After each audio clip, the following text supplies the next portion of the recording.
তারপর রাতে ডিনার শেষ করে আমরা গেলাম ওয়াকওয়েতে একটা পার্কে বেড়াতে। ওইখানে যাওয়ার পর অনেক ভিড় ছিল, অনেক কষ্ট করে এখানে গেলাম।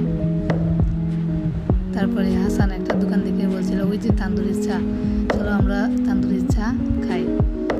তারপর আমরা গেলাম দোকানের সামনে, আঙ্কেল চায়ের অর্ডার করলেন এবং আপনাদেরকে এই সুন্দর ভিউটা দেখার সুযোগ করে দিলেন।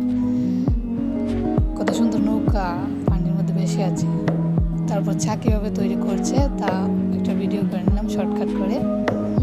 দেখেন কত সুন্দর করে, কত যত্ন সহকারে চাটা তৈরি করা হচ্ছে, তান্দুরি চা।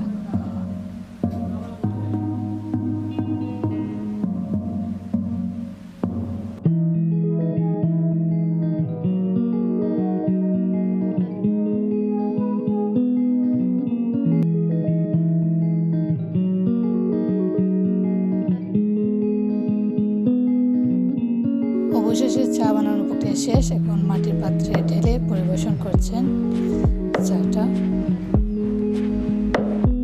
তারপর আঙ্কেল এটা টেস্ট করে দেখতেছেন আর বলতেছেন এত স্বাদ খেয়ে চার মধ্যে, আর খাচ্ছিলেন আর দেখাচ্ছিলেন ভিউটা।